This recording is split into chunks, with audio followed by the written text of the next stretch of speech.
Jed here from Thailand, Myland. A question I'm often asked as a retiree expat living here in Thailand is how much does it cost me on a monthly basis to live here? So my answer depends on your budget and what you want to do with your life when you arrive here. I know people who, through necessity, live on next to nothing, and others who live in huge mansions overlooking the Gulf of Thailand and drive Porches or Mercedes.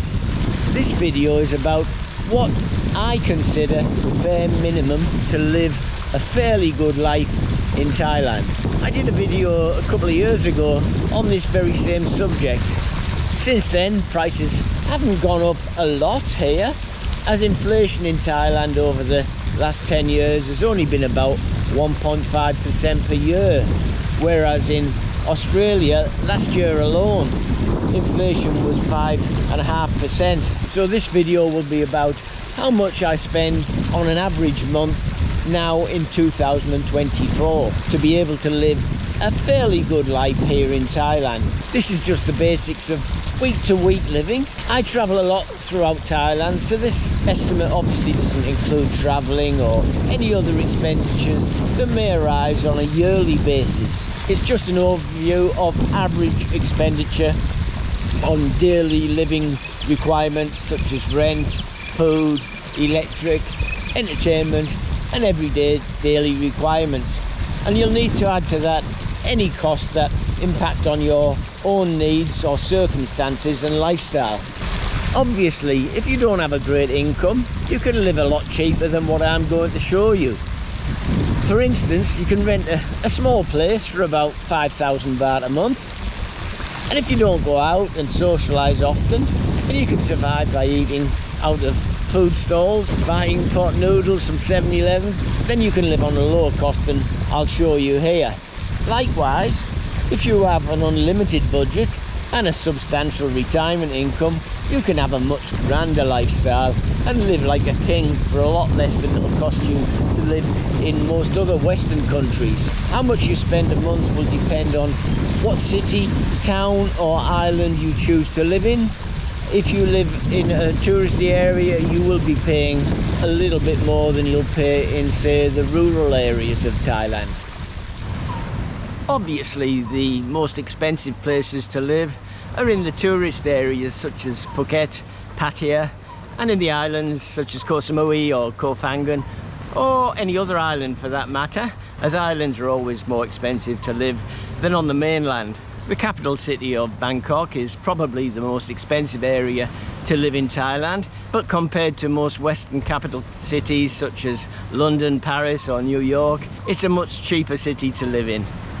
I live in Hua Hin, and it's a touristy town, but it's not as expensive to live here as it is in most other tourist towns in Thailand, which is one of the reasons Hua Hin attracts a lot of expats and retirees to live there, as there's an estimated 13,000 expats living in Hua Hin. But if you choose to live in an area such as Khon Kaen, Udon Thani or Korat, then you'll find the cost of living will be even lower in those towns. So this is a realistic and achievable cost of living estimate.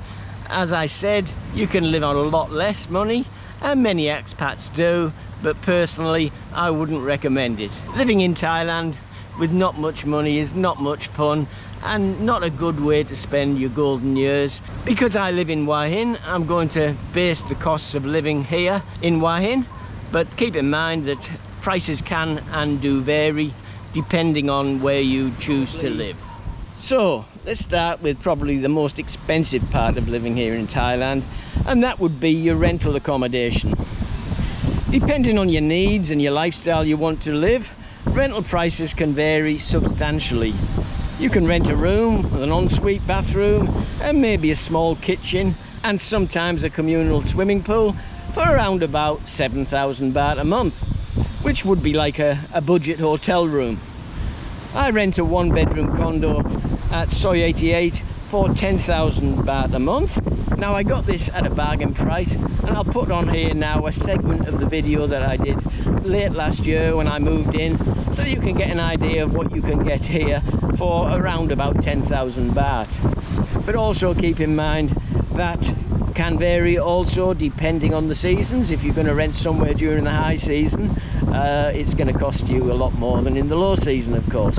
But if you take a 1-year lease, then it wouldn't matter because you signed the lease for a 1-year contract, so it's the same amount every month for that year, even in the high season.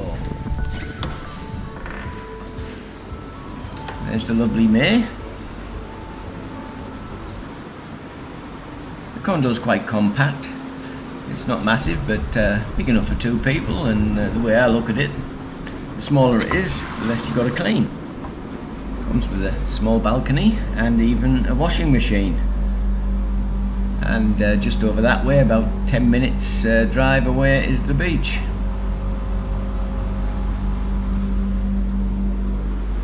So Wadikab May comes fully furnished. A nice lounge, television, massive television, Wi-Fi, microwave, and small kitchen area. It comes with everything you need. It's fully equipped with pots and pans, even cleaning gear, and your cutlery. It's got a 2-burner electric hob and an extractor fan, and in one of the cupboards there's a small oven. Everything you need for just for a couple of people. Condo comes with everything: bedding, towels, and even free Wi-Fi. Then it's got a nice big bathroom, very modern, very clean, and the shower, of course.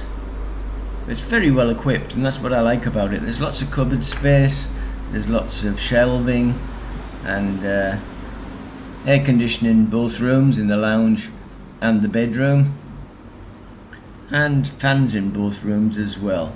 But lots of cupboard space and wardrobe space, and look, it's even got a little vacuum cleaner.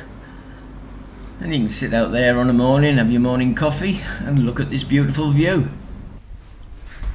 So we're on the 1st floor. As you go up to the 2nd floor, that's where the swimming pool is. Massive swimming pool with a spa. And here it's not like I've seen on the news in Benidorm, where people get up at 6 o'clock in the morning and have a race to get their chairs. There's plenty of chairs here. You don't have to get up early and secure one. So how much am I paying for this? Well, with this condo with a gym, massive swimming pool and spa, fully furnished, fully equipped with free Wi-Fi and a maid cleaning service once every 2 weeks, is costing me 10,000 baht a month, which is a bargain. Similar units I looked at were going for 15,000 baht a month, but for some reason the lady was only asking 10,000 baht a month, so that's why I took it. In Australia, for the equivalent of 10,000 baht a month, you'd be lucky to get a tent. I paid 1 month's rent of 10,000 baht plus 10,000 baht deposit, and the only other bills I'll get will be electric bill and water bill. Now the electric bill you'll always have to watch out for, because the rate is 5 baht a unit by the government, but a lot of landlords charge 8 baht a unit and pocket the other 3. It's a way of them upping their income a little bit. But this one here is 5 baht a unit for electric, and the government water rate is the same as well.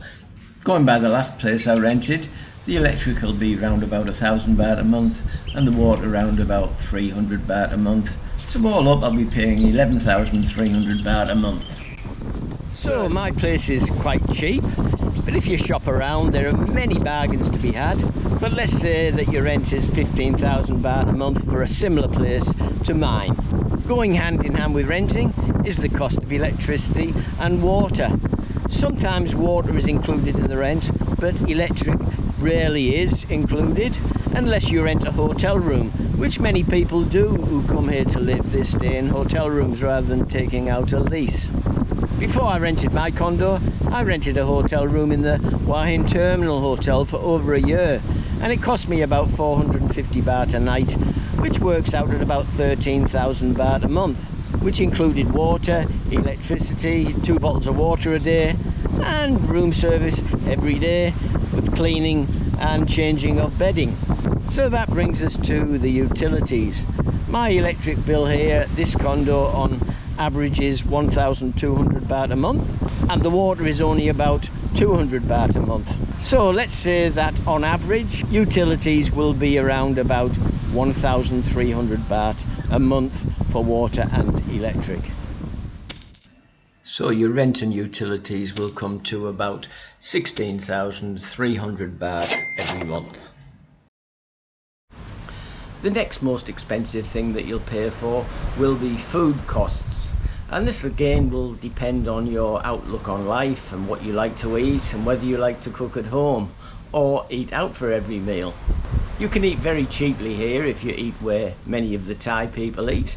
At Thai food outlets and food market stalls you can eat for less than 200 baht a day. I often find that it's cheaper to eat out than it is to buy food and cook it at home.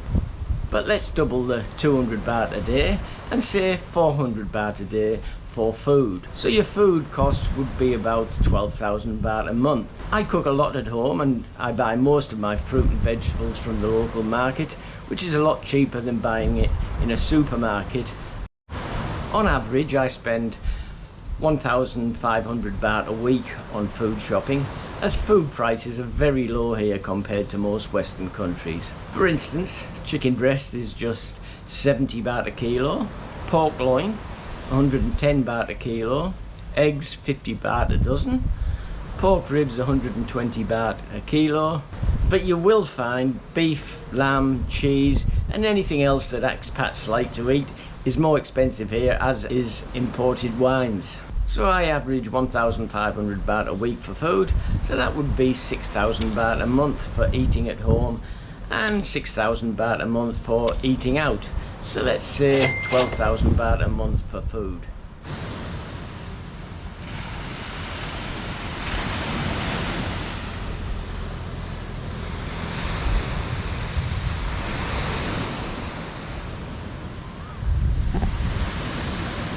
Next up is transport. I drive a motorbike that I normally fill up about once a week for about 100 baht. So let's round that off and say I use 120 baht a week for petrol. That's 480 baht a month. Now if you drive a car, obviously that's going to cost you a lot more and you're going to have to budget for that yourself depending on your lifestyle. But I find that this is one way that I can save a lot of money by driving a motorbike instead of a car. But don't forget that it can be quite dangerous here in Thailand to drive a motorbike. So you have to weigh up what's good for your life and your lifestyle when deciding what type of vehicle to buy. Regarding my motorbike, servicing here is very cheap, just a few hundred baht every 6 months or so. Let's say that's 6,500 baht a year for petrol and servicing my motorbike. And once again, if you have a car, it's going to be a lot more expensive than registering a motorbike.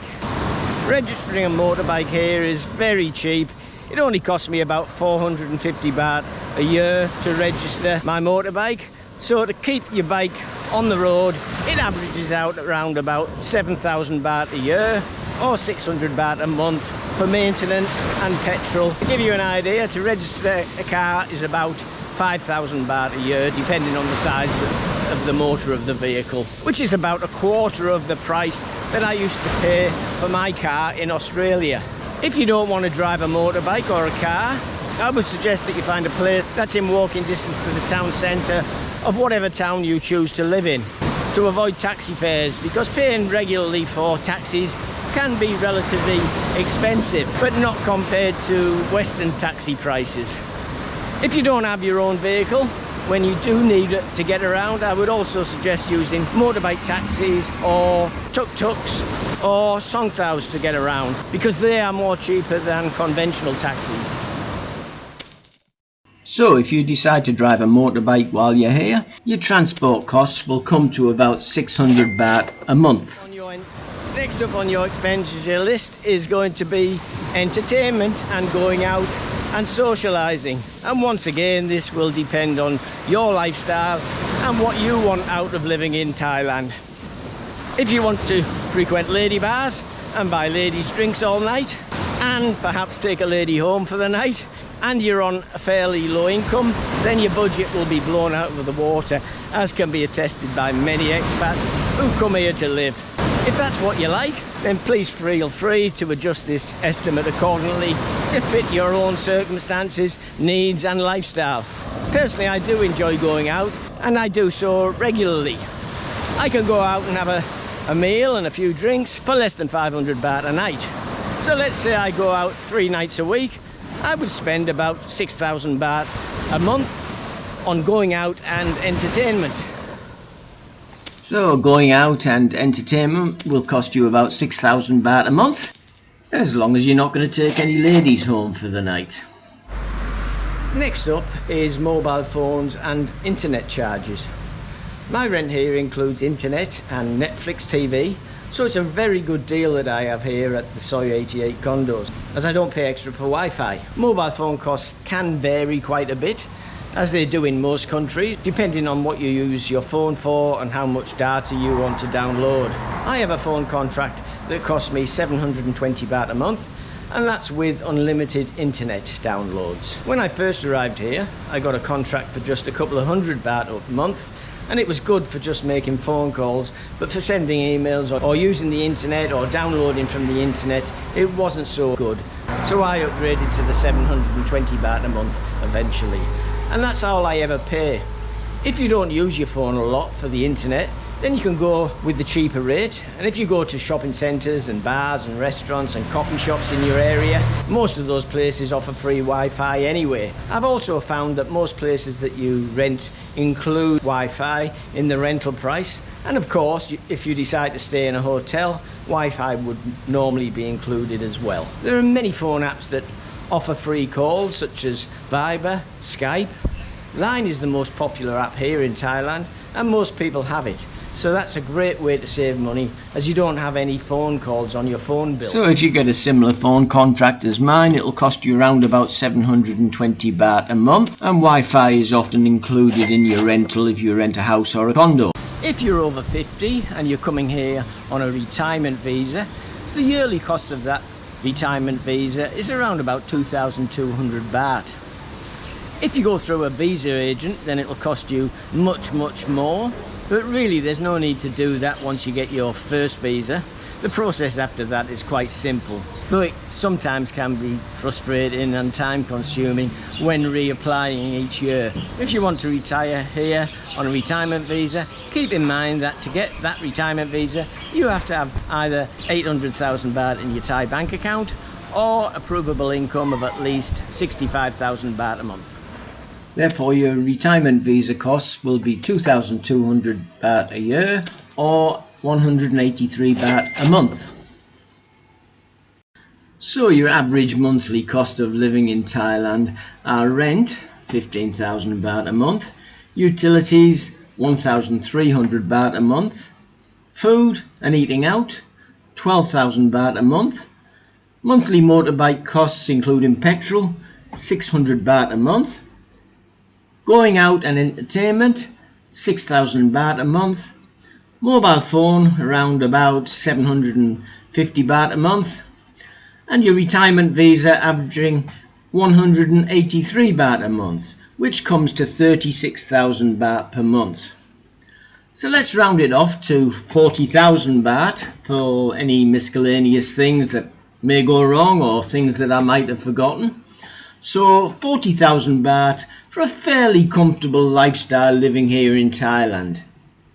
As I said previously, these are just ballpark figures and you can survive on a lot less depending on how you want to spend your time in Thailand. But on the flip side, you can spend a lot more if you have the funds to finance that lifestyle. What I haven't included in this estimate is medical problems, or if you need to see a dentist, pharmacist, or visit a hospital or a clinic if you get sick. Also, if you want to take out health insurance, you'll have to work those figures out for yourself, as that will depend on your age, health and fitness, any underlying health issues, and your personal medical needs. But be aware that if you don't have medical insurance here in Thailand, hospital treatment can be expensive for expats, though not as expensive as in most Western countries. And dental treatment is also a lot cheaper than you'll pay in most Western countries. If you're like me, in your 70s, you may find it hard to get medical insurance cover because of your age. And if you can find an insurance company to take you on, it will be very expensive. So there we have it. It will cost you around 1,600 Australian dollars or 1,100 US dollars or 870 Great British pounds a month to live a fairly decent lifestyle here in Thailand. So not bad for around about 400 Aussie dollars a week. I know that if I was still living in Australia, 400 Australian dollars wouldn't even cover my rent. So I'm happy in my retirement years living here in Thailand. I've only done this budget based on my needs and what I spend. As I said, everyone is different with different expectations. Also, that doesn't cover the cost if you intend to take a Thai girlfriend. If that's the case, you might want to at least double this estimate, as Thai girlfriends can be quite expensive. To make you help your decision, if you're planning on living in Thailand, I'll soon be publishing my new book, The 8 Best Retirement Locations in Thailand. Chiang Mai, Koh Samui, Bangkok, Phuket, Hua Hin, Krabi, Chiang Rai and Pattaya. The book is filled with everything you need to know if you're thinking about coming to Thailand and living in one of those 8 towns. And it will help you decide which one is the best town for you and your circumstances. So look out for that when it's released soon. So, if like I was before I moved to Thailand, you're sick of your own country that's getting more and more woke by the day, and where your rights are being slowly taken away from you by your so-called governments, where the country that you were born and grew up in is deteriorating so much that you don't even recognise it as your own anymore, maybe it's time to consider retiring or living overseas. If that's the case, take a look at my new book, The Retire in Thailand Handbook 2023. It's filled with everything that you need to know about living in the land of smiles. Or, if Thailand doesn't rock your boat, take a look at my book, The 10 Best Countries to Retire on Your Pension.